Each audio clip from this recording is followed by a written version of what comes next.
I thought as an influencer you'd get all kinds of free stuff. Doesn't work, never mind.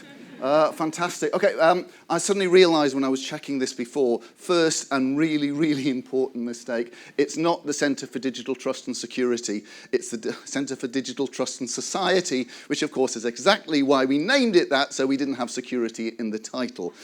So let me just, I shall make that correction, at least in your minds. I'll say the magic Manchester words, Alan Turing, and everything will be well. So, this is the programme that I want to cover. You'll see some markers, so just look out for these. Down at the bottom there, I'm going to talk about a little bit of history. Top right, a little bit about the future. And there in the middle is the great malleable lumps of steaming thung that we call the present. Limited time. Not quite sure how long I've actually got now, but I will probably race through things too fast. So if English is your second language, please throw something at me and try and slow me down, or talk to me afterwards. I'll be staying for the drinks, and after with a few drinks, I'll probably say a few things that I hadn't said here. Gentle warning, I thought you ought to know that I am serious about everything that I do, but not necessarily in the way that I do it. So hopefully you'll pick out the little bits which are right. Apparently, academics particularly, Professor Ray, 2-2 poly degree. Don't tell anyone. I was really worried that Jason. Oh my! I said it now. I was really worried that that's what Jason was going to pick out. I was worried what he was going to talk about. But anyway, so what kind of situation do we find ourselves in? Cyber attack trends. Talking about me being on the BBC. Why am I on the BBC? Well, they like to have somebody from a university because it sounds posh. The University of Manchester, of course, is just down the road from the BBC. And it doesn't cost them anything. So you can work out what their priorities are. That was the first time I did it. Nice local story. Why was it a local story? There was a couple from Salford putting banking trojans and pinching people's passwords and the like. Ashley, who's got an Ashley Madison account? No? Chatham House. Okay, Chatham House now. Who's got an Ashley? It never works. I always wondered whether the pink paisley cravat was a good fashion choice these days anyway. But talk. I have every respect for Baroness Dido Harding. She has done wonders for my BBC and television career. Hostile states. I actually probably turn down more interviews than I actually do on the basis that you've got these calls from journalists and they always want you to talk about speculative things and attribution and things which we either don't know or actually completely the wrong sort of things to talk about.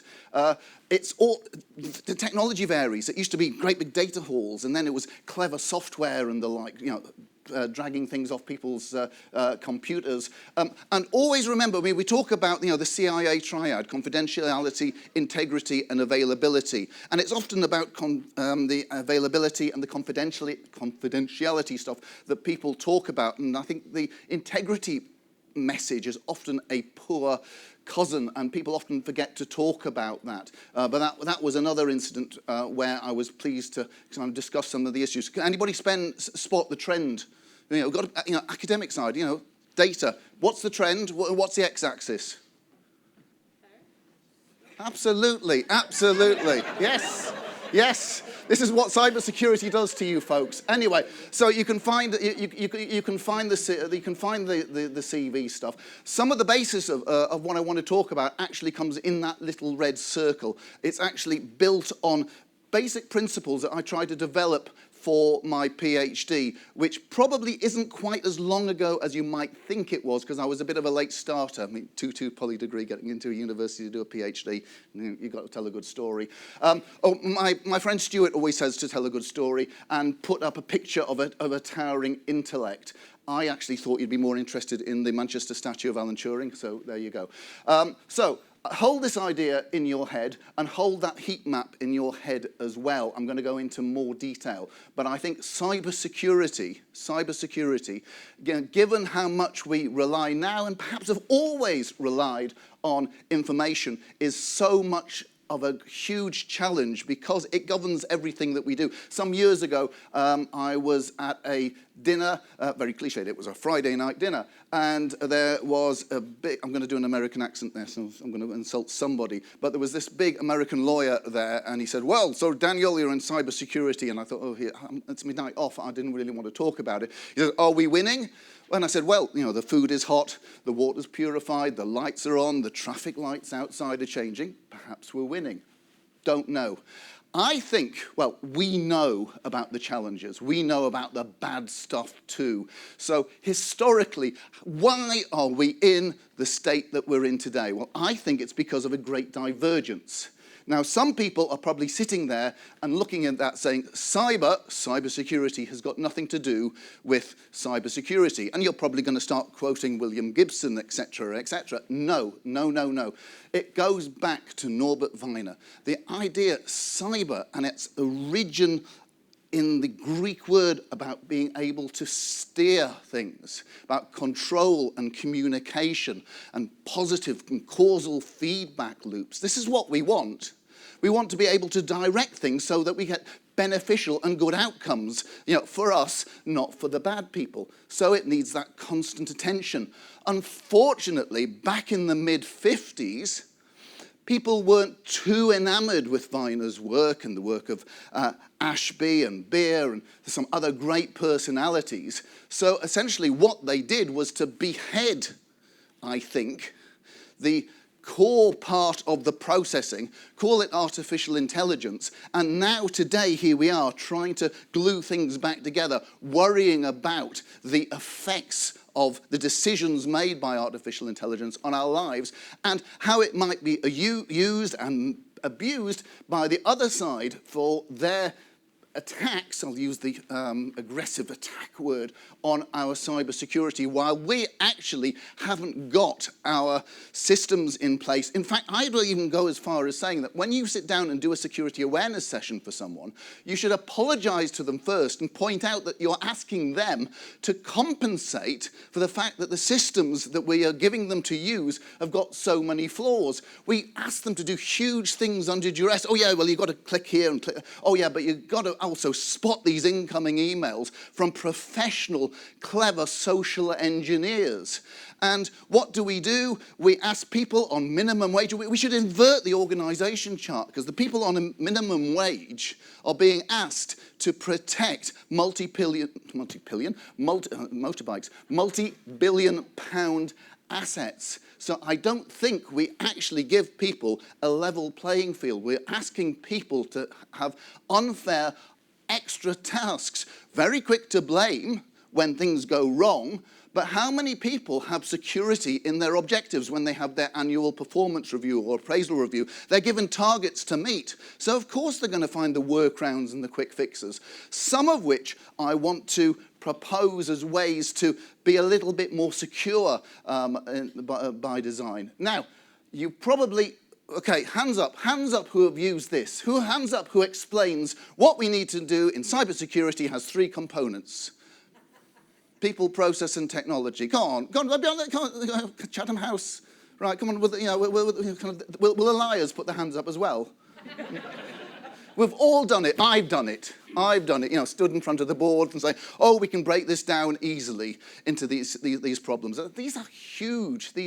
And I think the mistake that we have made is that we haven't made the progress in helping people and supporting people, even giving them perhaps a little bit of cyber CPR when something goes wrong to help them, nurture them through and back to a good place. And we certainly haven't taken advantage of the kinds of technologies that we should be deploying. Look at all the different sides of phishing, and what do? We expect somebody to identify and not to click on something. So I actually think what we should be focusing on is a balance of people and technology, and not using process as a piece of wet string to try and compensate for the fact that we haven't really got the right ways to deal with people, or they're not taking up some of our ideas, and we certainly haven't yet really gone down the road of technology. Early on was referred to the digital security by design, the work to get secure memory processors in place. So, this was a hardware problem identified from the 1970s. And it's only now that we're starting to say, wouldn't it be a good idea if we built this into the hardware rather than remembering that actually it should be the developers who will be able to program around it. So again, we're burdening people with more than we ought to. And how do we understand, what might we actually do to get that balance, to understand how much we put a burden on people and how much we put the burden on technology? I'm saying burden because it is difficult. It is a complex situation.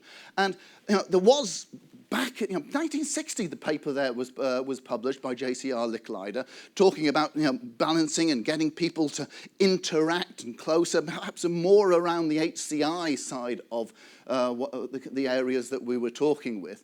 But what I looked at with my PhD was the idea that we can look at people's appetite for risk, and we need to be very honest about this, accept the risk, something goes wrong. Okay, yeah, we need to understand, was that the reason that something actually went wrong? And also people's attitude to risk. And one of the references there I particularly like because they really focus on risk being a positive. What can we do to increase the risk of success? We all go through fear, uncertainty, and doubt and tell people about all these awful things which will happen if they click on the wrong thing. We don't really talk about increasing the risk of success. So beyond the balancing that I looked at in my PhD, I'm now proposing, and this is an area of research which I really want to try out. I mean, hidden in that, there are two things hidden in that little CV earlier on, was the fact that my research was action research based on the consultancy projects which I was involved with at the National Computing Centre. And the other thing, which I only remembered when we were talking about the Information Security Breaches Survey, that I've just realised I'm in an anniversary year because I think it was probably the very first one, which I know I look young, but that I edited in 1994 when it was a joint effort between DTI, who remembers DTI, the Department of Trade and Industry, ICL, who remembers ICL, don't talk about its successor, and the National Computing Centre. So I was really interested when I was doing my PhD studies to understand that risk actually comes originally, the concept of risk comes from sailing and people sailing off into uncharted waters. It was all about moving to particular spaces. And eventually that also developed that people understood that it was not only where you were going, but it was also a matter of time, that actually it could be a long time before you suffer a particular problem, or actually you might not suffer it at all. And these started entering the variables that we could consider to understand risk. And you've probably seen the old maps, and somewhere, it's got bits of land and the like, and somewhere on the map it's probably got a dragon. Here be dragons. You know why that's there, don't you? That's there because the cartographers didn't know what was there. They didn't want you to know that actually you're buying a defective map because it's a bit missing. So I was actually thinking, they were spreading fear, uncertainty, and doubt. So the cartographers were probably very early cybersecurity consultants. So we can feed in, I believe, these principles. Okay, it's a little bit of a sop, them all beginning with a C, because we're going to navigate. What we're going to navigate? We're going to navigate the 7 Cs. But thank you. But the reason why I've chosen 7. There is some grounded academic work in that. We've heard of the Miller limit, that we can process, we can handle 7 plus or minus 2. I'm probably more at the 5 limit than the 9. So it seems reasonable that we should limit our control principles, our design principles to these 7. Now, I mentioned artificial intelligence. I don't want to go off on one about that, but I think it's something that we should be aware of. But I think the most inspiring thing that I heard recently was a talk I went to, where we were told, don't confuse highly automated systems for artificial intelligence. And I think that's a question that we should use to ask ourselves before we start racing or preaching or perhaps adapting things which could be an awful lot simpler.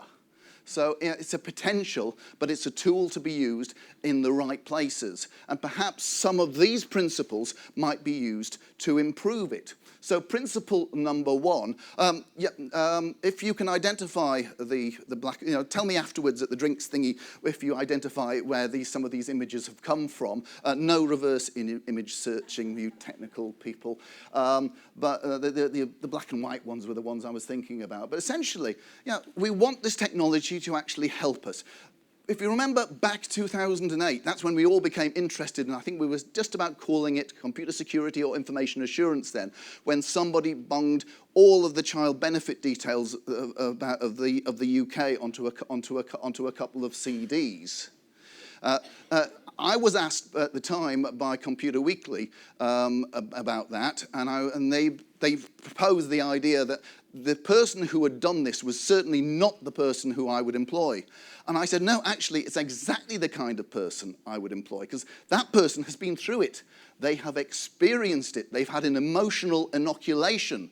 We sit here with our ISO 27001 and, well, now our Cyber Essentials and the IASME standard for small business and the NIST standards, et cetera, et cetera, et cetera. So we've got lots of good practice, lots of belief and faith in this good practice, but actually having experienced it, then that is probably one of our biggest protective measures.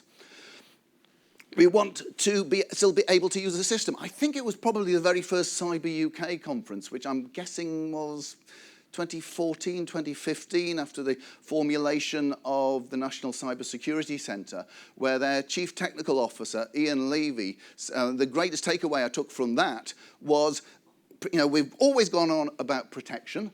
However, perhaps what we now need to do, or what he was saying actually we do need to do, is to be able still to use our systems when they have been compromised.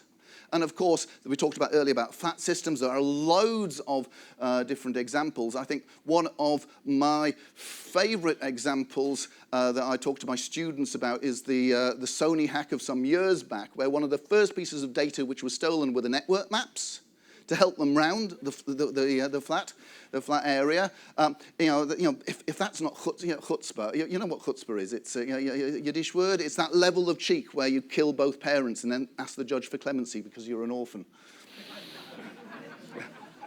I shouldn't have to worry about things being up to date. That should be integrated. And those fixes for vulnerabilities need to get that balance. Yes, there are many vulnerabilities. We may test our systems, do the pen testing, the red teaming, the purple teaming, the blue teaming. Somebody's invented orange teaming, but I can't remember what it is. I have an aversion to orange because of playing Trivial Pursuit, and I'm absolutely rubbish at the sports questions. So it's an equation. It's not just the fact that there is a vulnerability. It's a case of a vulnerability. Can that be exploited? And are people actually likely to exploit that? What are the tools, techniques, and practices of those bad people at the moment? We have variables. I mean, those who are of a technical bent, in fact, should talk and understand the emotions of people from the psychological point of view. And that's why I'm so excited about the work that we do in Manchester at our Centre for Digital Trust and Society, get that right, which was actually established by a psychologist, is to understand the things in context and relevance. I think the greatest lesson I took out from my PhD study was the work that you do, and this is great when it comes to collaboration between government and industry and academia, is to get a balance right, and that balance is the difference between the relevance and the rigor. And there are sometimes we just have to let people do stuff because otherwise we can't work.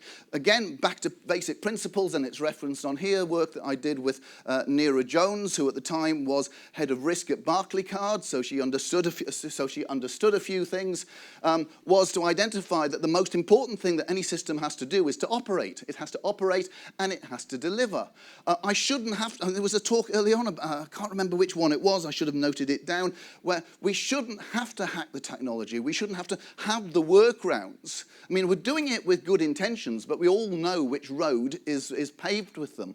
So just as we now kind of, when we build, maybe they might have done it here, when we build a site like this, we don't put any paths in because we want to see how people work, or walk rather, and move across it, that we get a better understanding. And we look and we talk and we understand to the people who are at the aim of things. Yeah, I mean, I think we missed a great thing for artificial intelligence. Remember Clippy? Who remembers Clippy? Yeah, who liked Clippy? And what they took it away. So all of that knowledge of why we didn't like it was wiped out. It wasn't just fed in and improved in an iterative fashion. So we should have ways to verify and validate what we do, take things away, and realize that, I mean, I'm not going to go full L. Ron Hubbard. L. Ron Hubbard looked at cybernetics and came up with a model where everything was connected to everything was interconnected to everything, and it all got a little bit wild. But we need to understand where the boundaries are. We need to understand our supply chains internally and externally, and understand those interactions. And again, get that balance between the people and the technology who can actually get things to work. But of course, there will be failures and things will go wrong, and we need those blameless environments where people can report. But importantly as well, we need that cyber CPR to help people get back to where they ought to be when bad things actually happen. So that really is a case of people talking to each other. This is where, okay, I've gone away, I've told it technology, people balance. This is the real people aspect. This comes, or the basis for this came from some work from the Software Engineering Institute of Carnegie Mellon University. I think I got all the names in the right order there.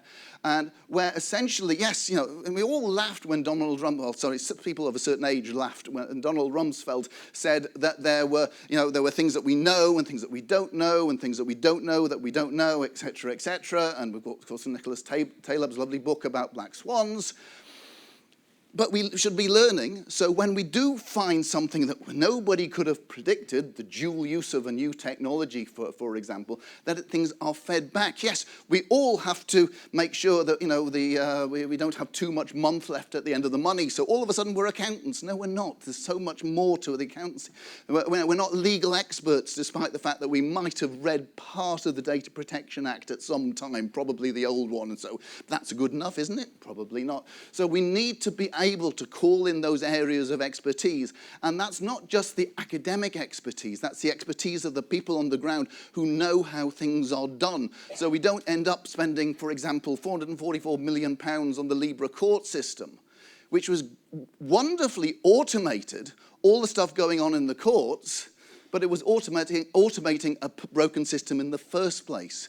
Remember the original Magnificent Seven, Yul Brynner is asked, or the Yul Brynner character is asked why he brought 7 people to defend against thousands of bandits. And he said, it's like the guy who took off all his clothes and jumped into a bed of cactus. Seemed like a good idea at the time. We should be better than that. So this is, well, honestly, there is no data behind this. This is a piece of work that I would like to do.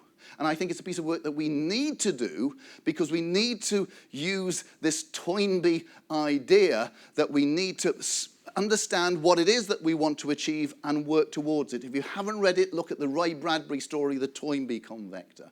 We need a flag, just like the Roman soldiers, SPQR, Senatus Populusque Romanus, hope I said that right. Now, the absolute thing that they aimed for was the protection of that, their basic principle of their identity. So, 7 principles. Thank you for having me. I was absolutely terrified about this. Masya Ben Choresh says that it is better to be a tail to lions than a head to foxes. And being invited by Jason to Impact 24, hell, but I feel like part of the foxes. Thank you.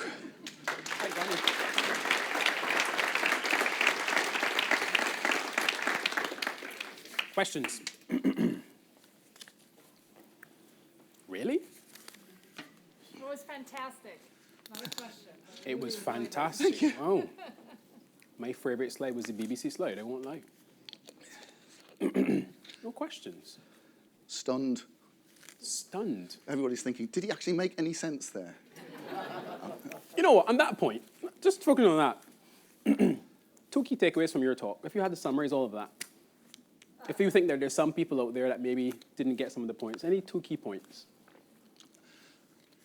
Whatever you're looking at from a point of view of complexity, don't try and model it all at once. Yep. The old thing the consultants say, eat the elephant 1 teaspoon at a time. Don't think they're kosher, so I'm not going to try. So, you can find some basic principles to hold on to. So my 7 principles there, the 3 laws of cyber and information that Neera and I did. Yeah, of course that doesn't answer all the questions, but it's like our Roman standard, SPQR. It's our goal, it's what we intend. And part of the problem is the device. There was an earlier talk about different classifications. Are we talking about IoT? Are we talking about other operational technology? Are we talking about office and informational technology?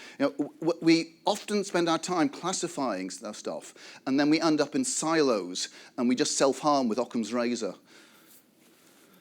That's one. That was one. But boil things down to the 7 principles. I'm very specific. Okay, boil things down into 7 principles and just get the balance right. We are awful about, we run between this, weakest link, strongest asset. It's not about technology. Well, I've noticed this in with respect to government people here. The way that government policy is so often expressed is we're going to do one. I'm not going to mention any examples, or let's face it, there's some really good ones. We seem to be only able to deal with one thing at a time. Okay, I'll use one. Perhaps the classic one in recent years was COVID. So, firstly, there was the language that we used. We talked about restrictions. Nobody talked about safeguards. It'd be interesting language because we're now going to take the safeguards away. But also, once we had the vaccines, then it became vaccines. Forgetting the Swiss cheese model of all of those different things. Didn't say that we have to do everything, but this just general understanding of risk, that things are not so discrete and absolute, that small changes, marginal differences, I think they say in the cycling team, isn't it? Marginal differences can have big effects. I think that's 5, not 2. I still think that's 2. I think that's 1.5. No, definitely not 7. That's too easy. A question here and then a question there. Thank you. That was brilliant. So we can look back at the 50s and say, these are the mistakes that you made then, and here's how we have to rectify them with our 7 C's today. In 70 years from now, what are we going to be looking back on today and saying was our biggest mistake that we're trying to fix? Wow, you've pulled out all the stops for this. Yeah. Simple that you didn't listen to my recommendations. but something about Swiss cheese. But it's these marginal differences and how they can all add up and how we have to be prepared to work together. The problem is, of course, is when you have the structures and some organisations are better than others, and us in academia are probably often very awful, but it is the interdisciplinary aspects are getting better. And perhaps one of the things that we will look back to is how cybersecurity actually had the opportunity to bring people together. Because so our centre is chaired by, the director is actually a criminologist.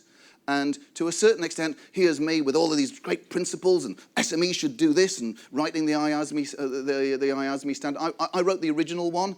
There's a new one called IASME. I don't work with IASME anymore, but I have to mention, because I hate the new one, the new standard, IASME Cyber Assurance. Why do I hate it? Because it's much better than mine. Why do I really, really hate it? Because my son got a job there, and he's actually written the new standard. So there's obviously something in the genes, and it's. Can we have influence? I was telling somebody earlier on, my stepdaughter was whatever she was doing, and she was logging onto something, and one of her friends said to her, "Oh my God, how long is your password?" And apparently she said to her friend, "You haven't met my stepfather." Question here.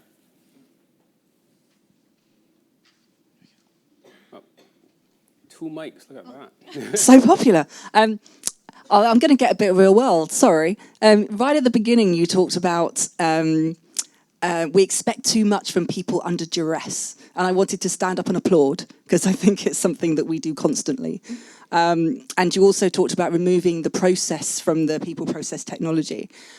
How would you recommend we try to get those concepts across to senior leaderships who only ever see that if someone clicks on a link in a phishing email, they should get fired for making a mistake? Well, I don't know whether it would work at board level, but an exercise that I do with my students, and it's funny because sometimes the TWE games seem to work the better the higher up the organisation is. So we have a little workshop of thinking, how can we stop phishing? PH, of course, etc., etc. Of course, if you're talking the board level, you've got to really make sure that they don't think you're talking about the F, because there are probably plenty of other Fs you can think of at board level, but we won't go there. So with phishing, there's checking what's coming in, checking what's going out, looking at the links, there's segmenting your systems. There's a whole list of different things to do. So we have a little workshop, and everybody has their ideas.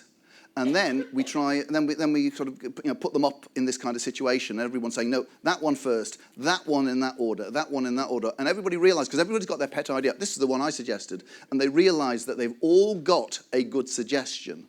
But the only way that their good suggestions will have any effect is if they work with the other people and realise that sometimes theirs will be the one at the bottom of the pile. Interesting. So whoever's doing work with boards, try the game out for me, please. Okay. Well, Ooh. Okay. Let's do it. Let's do it. Neil. It's Neil first. I saw Neil's hand first. And then I'm just playing a little loose with time. If depending on how long or short Neil's question is, we can squeeze in one more. Danny, that was excellent. Thank you very much indeed. You talk about the mistakes that we're now inheriting because our predecessors didn't do the right things at the start. There's an add-on at the moment, which I'm sure it's Prince Charles is saying everybody about nationwide that we shouldn't, that they should be going more and more technical. Do you think, and this is a question I have asked in the financial sector as well, and got a very short, no, this horse has bolted. But do you think there is a possibility that generations, maybe not yours and mine, but those coming up after us will say, do you know what, this needs to stop, and we need to go back to doing things that don't necessarily rely on the errors, the vulnerabilities of the cyber world? Well, I suppose that goes down to that kind of final graph where we kind of get things down to a level of, as we all want, a level of acceptable risk. But at the same time, that wherever we have possibilities, I can't remember, there was somebody I was listening, was it somebody I was listening to or reading just in the last 24 hours? I'm making sure there's no artificial aspartame apparently is really bad for memory. So I'm trying to drink water when I'm on stage. Otherwise, I say, well, there's 3 principles you have to remember, and I remember the first 2, and then can't even remember why he's talking about the 3 principles. There actually, there are kind of basic things that we should learn. Whether it's planting. Interestingly enough, he said how to shoot a bow and arrow. Which kind of, I suppose, I don't know, maybe that kind of human aggressiveness is not to go away. So we have to, I think, identify some basic things that we've got to stop automating, stop connecting our bloody toasters to the internet and the like, and just realise that, yes, we should be, there should be a level of satisfaction. So when somebody comes up with, when the innovators come up with an idea that the market really has a good response and will say, yeah, that's what we really need and we can see a way forward. So they look at the futurism of it. Or they say, fine, you can connect that up, but so what? And on that note, let's thank Danny.